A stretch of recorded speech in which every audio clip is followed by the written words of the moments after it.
अस्सलामुअलैकुम। JNN news studio में मैं हूं नौशीन तारिक। बुलेटिन का आगाज करेंगे और सबसे पहले खबर शामिल करेंगे। अपोजिशन ने वजीर हवाबाजी के बयान और जाली लाइसेंस के मामले को पार्लियामान में उठाने का फैसला किया है। सेनेट की एविएशन कमेटी का इजलास 16 जुलाई को तलब कर लिया गया है। इजलास के एजेंडे से आगाह करेंगे हमारे नुमाइंदा बिलाल। जी बिलाल। अपोजिशन की जानिब से मामले को जो है वो कमेटी में उठाने का ईवान में उठाने का फैसला किया गया। इस हवाले से सिविल एविएशन का इजलास जो है वो 16 जुलाई को तलब कर लिया गया है। जो इजलास का एजेंडा है वो भी जारी कर दिया गया, जिसमें जो वफाकी वजीर हवाबाजी हैं उनके बयान पे जो है वो कितना नुकसान पहुंचा है सिविल एविएशन को, उस हवाले से भी ब्रीफिंग दी जाएगी। जबकि एजेंडे में ये भी है जो नया एयरपोर्ट तामीर हुआ था उसमें करप्शन केसेस के हवाले से भी जो है उसका जायजा लिया जाएगा। तो अपोजिशन की जानिब से जो है वो मामले को ईवान में उठाने का फैसला किया गया और कमेटी का इजलास तलब कर लिया गया। जी बिलाल, हमें अपडेट कर रहे थे, बहुत शुक्रिया आपका। वज़ीर आज़म इमरान खान ने सरबनीका में कत्लेआम के 25 साल होने पर पैगाम दिया है कि अपने बयान में कहा मकबूजा कश्मीर में भी बोस्निया की तरह कत्लेआम का खदशा है। Bismillahirrahmanirrahim. Today is the 25th memorial anniversary of the genocide that took place in Srebrenica. I remember the day very well. I remember when it happened. Along with most people who have feelings of humanity, we were shocked. We were appalled that how in what was a safe haven of the United Nations peacekeeping force, how in a safe haven this massacre was allowed to take place. We were all shocked, even when I still remember 25 years ago when it happened. I still feel the shock, how such a thing could have been allowed by the world community. I think it's important for us to learn lessons from that. The world community must never allow such things to happen again. We see problems for the people of Kashmir.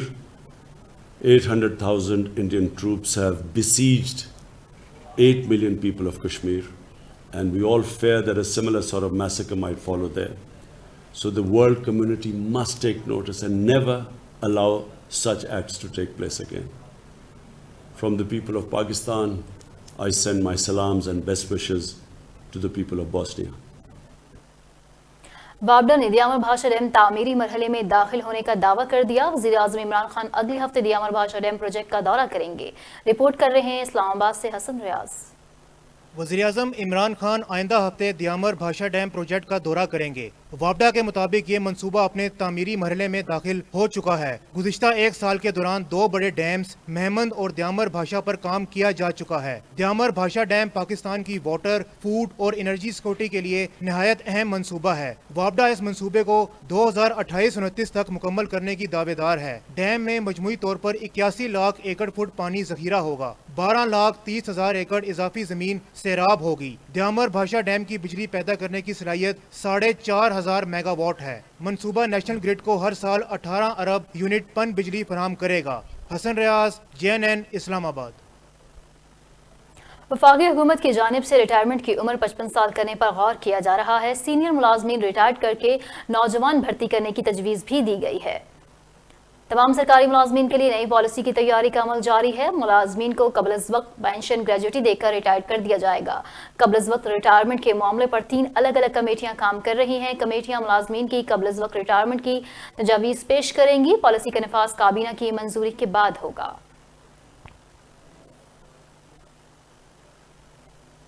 Nawaz Sharif को सजा सुनाने वाले एहतसाब अदालत के जज अरशद मलिक के खिलाफ वीडियो स्कैंडल की इंक्वायरी रिपोर्ट मंजर-ए-आम पर आ गई। लाहौर हाई कोर्ट के जस्टिस सरदार अहमद नईम ने जज अरशद मलिक के खिलाफ 13 सफ़ात पर मुश्तमिल इंक्वायरी रिपोर्ट तैयार कर ली। इंक्वायरी रिपोर्ट में क्या लिखा है, आगाह कर रहे हैं हमारे नुमाइंदा अब्दुर्रहमान। जी अब्दुर्रहमान।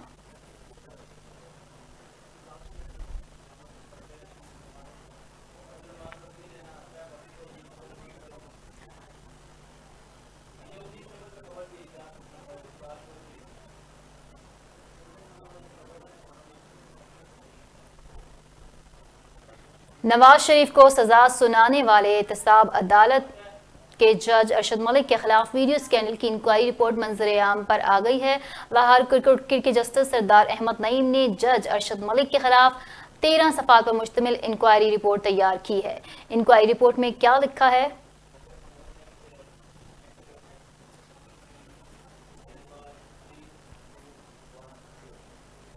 چیف کمشنر اسلام آباد عدالتی احکامات سے لا علم نکلے۔ چیف جسٹس اطہر من اللہ کہتے ہیں ہم کیوں جانوروں کے متعلق اللہ اور اللہ کے رسول کے احکامات کی خلاف ورزی کر رہے ہیں۔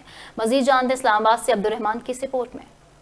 اسلام آباد ہائی کورٹ میں عدالتی احکامات کے باوجود چڑیا گھر سے جانوروں کی عدم منتقلی کے کیس کی سماعت ہوئی۔ چیف جسٹس اطہر من اللہ نے کیس کی سماعت کی۔ سیکٹری محکمہ موسمیاتی تبدیلی سمیت چیف کمشنر اسلام آباد اور چیئرمین وائلڈ لائف بورڈ عدالت میں پیش ہوئے۔ چیف جسٹس اطہر من اللہ نے ریمارکس دیتے ہوئے کہا کہ کیا وجہ ہے ابھی تک جانوروں کو کیوں منتقل نہ کیا گیا۔ سب کو بیان حلفی دینے کا کہا تھا، بیان حلفی کیوں نہ آئے۔ عدالت نے چیف کمشنر اسلام آباد کو روسٹم پر بلایا۔ چیف جسٹس اطہر من اللہ نے کہا کہ کاون سمیت تمام جانور بہت سختیاں جھیل چکے ہیں، ہم کیوں جانوروں سے متعلق اللہ اور اللہ کے رسول صلی اللہ علیہ وآلہ وسلم کے حکم کی خلاف ورزی کر رہے ہیں۔ وزیر اعظم بھی کاون سے متعلق بات کر چکے ہیں کہ کیسے اس پر ظلم ہوا۔ وزیر اعظم نے یہ بھی کہا کہ لوگوں کو پتہ ہی نہیں کہ نیشنل پارک کیا ہوتا ہے، آپ لوگ وزیر اعظم کو بتاتے کیوں نہیں کہ وائلڈ لائف سے متعلق قوانین موجود ہیں، ان پر عمل نہیں ہو رہا۔ چیف کمشنر اسلام آباد نے عدالت میں موقف اختیار کیا کہ چڑیا گھر میں جانوروں کی بہتری کے لیے جو ہو سکا کریں گے۔ چیف جسٹس اطہر من اللہ نے کہا کہ عدالت یہ چڑیا گھر ختم کرنے کا فیصلہ دے چکی ہے،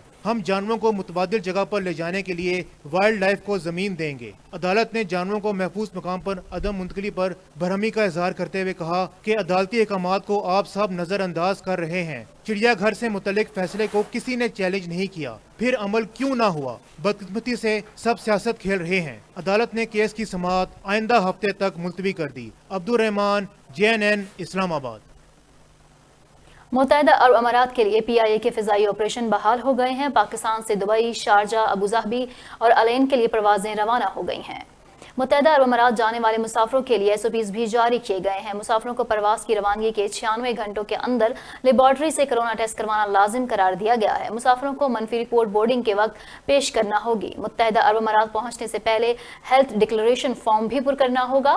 PIA کا کہنا ہے کہ ٹکٹوں کی فروخت کا آغاز کر دیا گیا ہے۔ ٹکٹس PIA کے دفاتر کے علاوہ ویب سائٹ اور ایجنٹ سے بھی حاصل کیے جا سکتے ہیں۔ اور اب بات کچھ کرونا کی صورتحال کی۔ گزشتہ 24 گھنٹوں کے دوران کرونا سے مزید 56 امواتیں ہوئیں، جس کے بعد ملک میں کرونا سے اموات کی مجموعی تعداد 5123 ہو گئی۔ National command and operation centre کے مطابق کرونا سے انتقال کرنے والے 61 افراد اسپتالوں میں داخل تھے۔ پنجاب میں سب سے زیادہ اموات ہوئیں، جہاں اب تک 1985 افراد جاں بحق ہو چکے ہیں، جبکہ گلگت بلتستان میں 36 افراد جاں بحق ہوئے، جو سب سے کم ہے۔ پچھلے 24 گھنٹوں کے دوران 23,569 کرونا ٹیسٹ کیے گئے۔ اب تک ملک بھر میں کرونا کیسز کی تعداد 2,46,351 ہو گئی ہے۔ تھانہ رواد کی حدود میں نجی ہاؤسنگ سوسائٹی ڈانس پارٹی خونی تصادم میں تبدیل، گھر سے شراب کی بوتلیں اور خون آلود کپڑے بھی برآمد ہوئے۔ مزید جانتے ہیں ہمارے نمائندہ عثمان مغل کی رپورٹ میں۔ تھانہ رواد کے علاقے نجی ہاؤسنگ سوسائٹی میں گزشتہ رات ہونے والی ڈانس پارٹی خونی تصادم میں بدل گئی۔ گھر کے کمروں کی دیواروں پر خون، شراب کی بوتلیں اور خون آلود کپڑے بھی برآمد کر لیے گئے۔ نجی ہاؤسنگ سوسائٹی کی جانب سے معاملے کو خفیہ رکھنے کی کوششیں بھی تیز۔ نجی ہاؤسنگ سوسائٹی انتظامیہ کی جانب سے خونی تصادم میں زخمی ہونے والے افراد کو نامعلوم مقام پر منتقل کر دیا گیا، جبکہ ڈانس پارٹی کے لیے گھر دینے والا مالک شاہ فیصل بھی منظر عام سے غائب ہو گیا۔ شہری کہتے ہیں کہ نجی ہاؤسنگ سوسائٹی میں شراب و شباب کی محفلیں معمول بن گئی۔ یہاں پہ خون آلود کپڑے اور جگہ جگہ خون پڑا ہوا ہے، جھگڑا ہوا ہے، لڑائی ہوئی ہے، کیا ہوا ہے، پولیس خاموش تماشائی ہے۔ جبکہ دوسری جانب ایس پی صدر ڈویژن ضیاء الدین کی جانب سے واقعے کا نوٹس لے کر تحقیقات شروع کر دی گئی ہیں۔ تھانہ رواد کے علاقے نجی ہاؤس بین الاقوامی خبر شامل کریں گے اور آپ کو بتائیں گے کہ ترک صدر طیب اردوان نے تاریخی اہمیت کی حامل عمارت آیا صوفیہ کو میوزیم سے مسجد میں تبدیل کرنے کی صدارتی حکم نامے پر دستخط کر دیے ہیں۔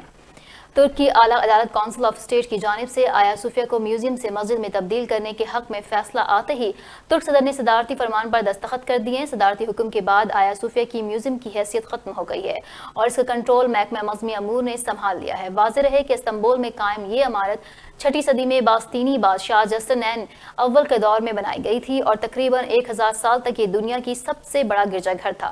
1453 में इस्तांबुल की फतह के बाद सल्तनत उस्मानिया ने इसे मस्जिद में तब्दील कर दिया था और फिर इसके बाद ये तकरीबन 550 साल तक मस्जिद रही। ताहम 1934 में जदीद तुर्की के बानी मुस्तफा कमाल अतातुर्क के दौरे हुकूमत में इसे एक म्यूजियम में तब्दील कर दिया गया और इस वक्त ये इमारत अक़वाम मुत्तहिदा के आलमी विरसे की फहरिस्त में भी शामिल है।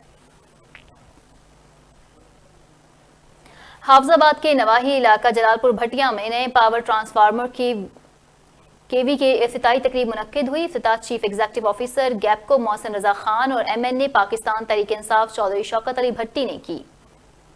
हाफिजाबाद के नवाही इलाके जलालपुर भटिया में नए पावर ट्रांसफार्मर की इफ्तिताही तकरीब पर chief officer गैपको Mohsin Raza Khan, MNA Chaudhary Shaukat Ali भट्टी ने शिरकत की। उनका कहना था कि हम वज़ीर आज़म इमरान खान के विजन के मुताबिक अवाम की मुश्किलात के हल के लिए दिन रात कोशां हैं। इस नए पावर ट्रांसफार्मर के लगने से गैपको सब डिवीजन जलालपुर भटिया में कम वोल्टेज का मसला हल हो जाएगा। आरिफवाला थाना सदर पुलिस ने मनशियात फरोशों के खिलाफ बड़ी कार्रवाई की है। पुलिस ने 2 खवातीन समेत 5 मुल्ज़िमान को गिरफ्तार कर लिया। मुल्ज़िमान के कब्जे से भारी मिकदार में चर्स बरामद की गई है। आरिफवाला थाना सदर पुलिस ने तरकनी अड्डा के करीब मनशियात फरोशों के खिलाफ कार्रवाई करते हुए 35 किलो चर्स की खेप बरामद कर ली। मुल्ज़िमान ने 2 खवातीन समेत 5 मुल्ज़िमान को गिरफ्तार भी कर लिया। पुलिस के मुताबिक मुल्ज़िमान पंजाब के मुख्तलिफ शहरों में मनशियात सप्लाई करते थे। बरामद की गई मनशियात की मालियत 1 करोड़ रुपए से ज़ायद बताई जा रही है। पुलिस ने 2 खवातीन समेत 5 मुल्ज़िमान के खिलाफ मुकदमा दर्ज कर लिया है। मीरपुर खास के इलाके हमदानी कॉलोनी की रिहायशियों ने 5 रोज से मुसलसल लाइट की बंदिश पर शदीद एहतजाज किया है। लोड शेडिंग से सताई हुई अवाम ने मीरपुर खास हेस्को के खिलाफ शदीद एहतजाज किया।